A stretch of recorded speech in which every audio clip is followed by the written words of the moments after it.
കേരള രാഷ്ട്രീയത്തിൽ ഇപ്പോൾ നടക്കുന്നത് കൗതുകകരമായ ഒരു പോരാട്ടമാണ്. ഒരു വശത്ത് തകർന്നു പോയ പ്രതിച്ഛായ വീണ്ടെടുക്കാൻ ആധുനിക PR വിദ്യകളുമായി പിണറായി വിജയനും സംഘവും, മറുവശത്ത് ക്യാപ്റ്റൻ കളിക്ക തന്ത്രങ്ങൾ കൊണ്ട് മറുപടി നൽകുന്ന VD സതീശനും.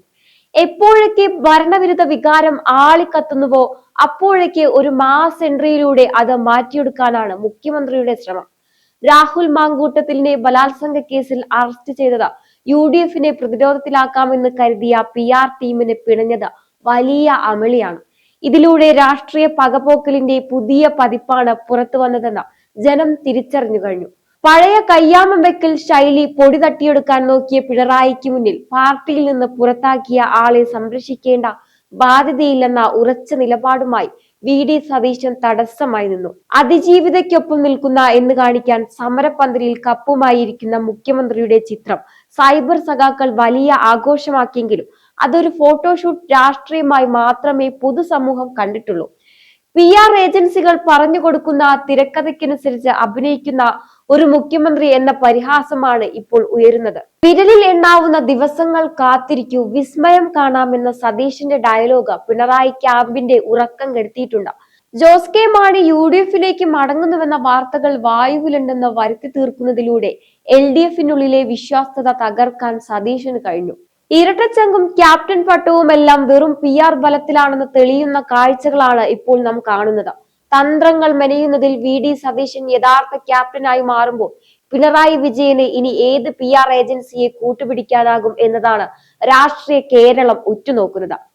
കേരള രാഷ്ട്രീയത്തിൽ ഇപ്പോൾ നടക്കുന്നത് തന്ത്രങ്ങളുടെ പോരാട്ടമല്ല, മറിച്ച് PR ഏജൻസികൾ എഴുതി കൊടുക്കുന്ന തിരക്കഥകളുടെ പരാജയമാണ്. മുഖ്യമന്ത്രി പിണറായി വിജയന്റെ പ്രതിച്ഛായ മിനുക്കിയെടുക്കാൻ നടത്തുന്ന ഓരോ നീക്കവും അമ്പേ പാളിപ്പോകുന്ന കാഴ്ചയാണ് ഇക്കഴിഞ്ഞ ദിവസങ്ങളിൽ കണ്ടത്.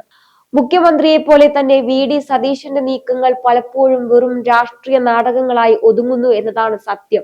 വിസ്മയം കാണാം എന്നൊക്കെയുള്ള ഡയലോഗുകൾ സോഷ്യൽ മീഡിയയിൽ കയ്യടി നേടുമെങ്കിലും താഴെത്തട്ടിൽ ജനങ്ങൾക്ക് ഉപകാരപ്പെടുന്ന എന്ത് മാറ്റമാണ് പ്രതിപക്ഷ നേതാവ് എന്ന നിലയിൽ അദ്ദേഹം ഉണ്ടാക്കുന്നത് എന്നത് ചോദ്യചിഹ്നമാണ്. അധികാരമോഹം. പിണറായി താഴെയിറക്കി അടുത്ത മുഖ്യമന്ത്രിയാകാനുള്ള വികൃതയിൽ സ്വന്തം മുന്നണിയിലെയും പാർട്ടിയിലെയും പടലപ്പിണക്കങ്ങൾ തീർക്കാൻ അദ്ദേഹത്തിന് കഴിയുന്നില്ല. ഘടക കക്ഷികളെ കൂടെ നിർത്താൻ നടത്തുന്ന നീക്കങ്ങൾ വെറും അധികാര കച്ചവടമായി മാറുകയാണ്.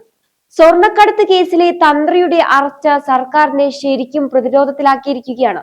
ഇതിൽ നിന്ന് ജനശ്രദ്ധ മാറ്റാൻ PR ടീം കണ്ടെത്തിയ എളുപ്പ വഴിയായിരുന്നു രാഹുൽ മാങ്കൂട്ടത്തിനെതിരായ പീഡന കേസും അറസ്റ്റും.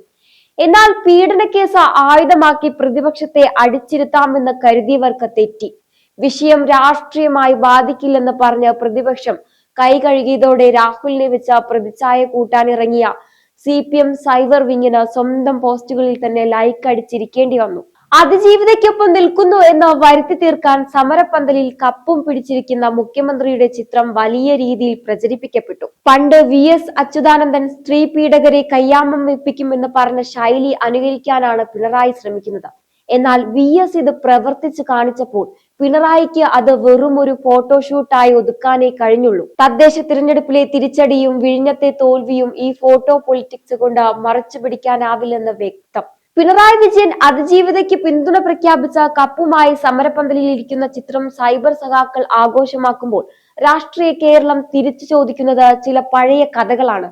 അതിജീവിതയ്ക്കൊപ്പം എന്ന് ഫേസ്ബുക്കിൽ പോസ്റ്റ് ഇടുമ്പോഴും സ്വന്തം പാർട്ടിക്കാർ പ്രതികളായ പീഡന കേസുകളിൽ ഇരകൾക്കൊപ്പം നിൽക്കാൻ ഈ സർക്കാരിന് എത്രത്തോളം കഴിഞ്ഞിട്ടുണ്ട്?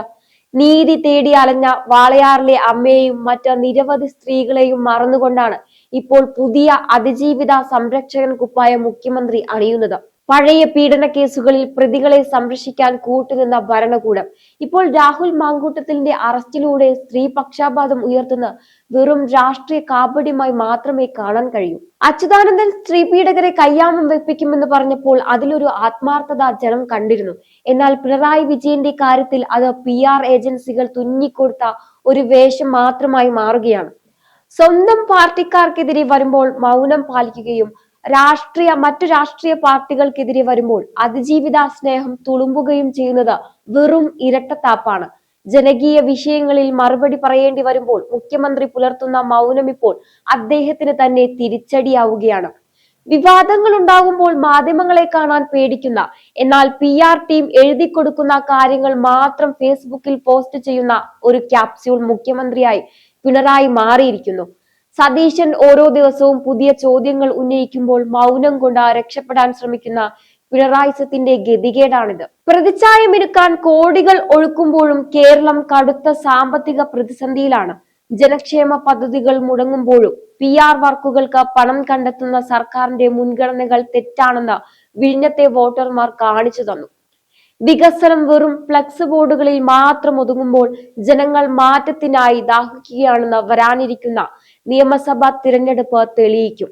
പ്രതിച്ഛായമിനുക്കാൻ മുഖ്യമന്ത്രി കപ്പും പിടിച്ചിരിക്കുമ്പോൾ തൊഴിലില്ലാതെ തെരുവിലിറങ്ങുന്ന ഉദ്യോഗാർത്ഥികളെ പോലീസ് തല്ലിച്ചതയ്ക്കുന്ന കാഴ്ച നാം കണ്ടതാണ്. പിൻവാതിൽ നിയമനങ്ങളിലൂടെ സ്വന്തക്കാരെ തിരികെ കയറ്റുന്ന ഭരണകൂടം. അതിജീവിതയ്ക്കൊപ്പം എന്ന് പറയുന്നത് എത്ര വലിയ വിരോധാഭാസമാണ്. യുവജനങ്ങളുടെ ശാപം ഈ സർക്കാരിന്റെ പതനത്തിന് ആക്കം കൂട്ടും. പാർട്ടി കേന്ദ്രങ്ങളിൽ നിന്ന് ഇറങ്ങുന്ന ക്യാപ്സ്യൂളുകൾ വിഴുങ്ങി ന്യായീകരണവുമായി വരുന്ന സൈബർ സഖാക്കൾക്ക് പോലും ഇപ്പോൾ മറുപടിയില്ലാത്ത അവസ്ഥയാണ്. സ്വർണ്ണക്കടത്ത് മുതൽ പുതിയ പീഡന ആരോപണങ്ങൾ വരെ എത്തി നിൽക്കുമ്പോൾ ന്യായീകരണ തൊഴിലാളികളുടെ പണി പണ്ടത്തേക്കാൾ കഠിനമായിരിക്കുന്നു. ജനങ്ങളെ കാണാൻ പേടിച്ച കിലോമീറ്ററുകളോളം റോഡ് ബ്ലോക്ക് ചെയ്യുന്ന, കറുത്ത തുണി കണ്ടാൽ വിറയ്ക്കുന്ന ഒരു മുഖ്യമന്ത്രിയുടെ പ്രതിച്ഛായ മിനുക്കാൻ എത്ര PR ഏജൻസികൾ വന്നാലും കഴിയില്ല. സാധാരണക്കാരന്റെ പ്രശ്നങ്ങൾ കേൾക്കുന്നതിന് പകരം പോലീസിനെ ഉപയോഗിച്ച പ്രതിഷേധങ്ങളെ അടിച്ചമർത്തുന്ന ശൈലി കമ്മ്യൂണിസ്റ്റ് മൂല്യങ്ങൾക്ക് ചേർന്നതല്ലെന്ന് അണികൾ തന്നെ രഹസ്യമായി പറയുന്നുണ്ട്. ചുരുക്കത്തിൽ പിണറായി വിജയൻ എന്ന ബിംബത്തെ കാത്തു സൂക്ഷിക്കാൻ കോടികൾ ചിലവാക്കി നടത്തുന്ന PR അഭ്യാസങ്ങൾ അതിന്റെ അവസാന ശ്വാസത്തിലാണ്. രാഹുൽ മാങ്കൂട്ടത്തിലിന്റെ അറസ്റ്റിലൂടെ സ്ത്രീപക്ഷ പരിവേഷം കെട്ടിയാടാൻ നോക്കിയ മുഖ്യമന്ത്രിക്ക് സ്വന്തം ഭൂതകാലം തന്നെയാണ് ഇപ്പോൾ വില്ലനാകുന്നത്. വാളയാറിലെ പെൺകുട്ടികൾക്ക് നീതി നിഷേധിച്ചതും പാർട്ടി നേതാക്കൾ പ്രതികളായ പീഡന കേസുകളിൽ ഇരകളെ വേട്ടയാടിയതും കേരളം മറന്നിട്ടില്ല. അതുകൊണ്ട് തന്നെ അതിജീവിതയ്ക്കൊപ്പം എന്ന മുഖ്യമന്ത്രിയുടെ പുതിയ മുദ്രാവാക്യം വെറും രാഷ്ട്രീയ തട്ടിപ്പായി ജനങ്ങൾ തള്ളിക്കളയുകയാണ്. ഒരു വശത്ത് സ്വന്തം പാർട്ടിക്കുള്ളിലെ ആഭ്യന്തര കലഹങ്ങളും ഐഷ പോറ്റിയും പോലുള്ള മുതിർന്ന നേതാക്കളുടെ പടിയിറക്കവും ഇടതുമുന്നണിയെ തളർത്തുകയാണ്. മറുവശത്ത് VD സതീശന്റെ നേതൃത്വത്തിൽ UDF നടത്തുന്ന കൃത്യമായ രാഷ്ട്രീയ നീക്കങ്ങൾ LDFന്റെ ഉറക്കം കെടുത്തുകയാണ്. ഭരണവിരുദ്ധ വികാരം മറയ്ക്കാൻ അറസ്റ്റ് നാടകങ്ങളും സോഷ്യൽ മീഡിയ ക്യാമ്പയിനുകളും നടത്തിയാലും താഴെത്തട്ടിൽ ഇടതുപക്ഷത്തിന് അടിത്തറ നഷ്ടപ്പെടുകയാണെന്ന് തദ്ദേശ തിരഞ്ഞെടുപ്പിലെ തോൽവിയും തെളിയിക്കുകയാണ്. 110 സീറ്റ് എന്ന പൊള്ളയായ അവകാശവാദത്തിലൂടെ അണികളെ ശ്വാസിപ്പിക്കാൻ മുഖ്യമന്ത്രി ശ്രമിക്കുമ്പോഴും ജോസ് കെ മാണിയെ പോലുള്ള ഘടകകക്ഷികൾ മുന്നണി വിടാൻ തയ്യാറെടുക്കുന്നത് LDFന്റെ ആത്മവിശ്വാസം പൂർണ്ണമായും തകർത്തിട്ടുണ്ട്. PR ഏജൻസികൾക്ക് ഒരു പരിധിക്കപ്പുറം ഒരു ഭരണകൂടത്തെ സംരക്ഷിക്കാനാവില്ലെന്ന സത്യമാണ് കേരള രാഷ്ട്രീയത്തിൽ ഇപ്പോൾ തെളിയിക്കുന്നത്. വരാനിരിക്കുന്ന നിയമസഭാ തിരഞ്ഞെടുപ്പ് കേവലം 2 മുന്നണികൾ തമ്മിലുള്ള പോരാട്ടമല്ല, മറിച്ച് പിണറായിയുടെ പ്രതിച്ഛായ രാഷ്ട്രീയവും ജനങ്ങളുടെ യഥാർത്ഥ ബോധവും തമ്മിലുള്ള പോരാട്ടമായിരിക്കും. എന്തായാലും ഈ ഒരു വിഷയത്തെക്കുറിച്ചുള്ള നിങ്ങളുടെ അഭിപ്രായങ്ങൾ കമന്റ് ബോക്സിൽ രേഖപ്പെടുത്തുക. മറ്റൊരു വിഷയവുമായി വീണ്ടും കാണാം. നന്ദി.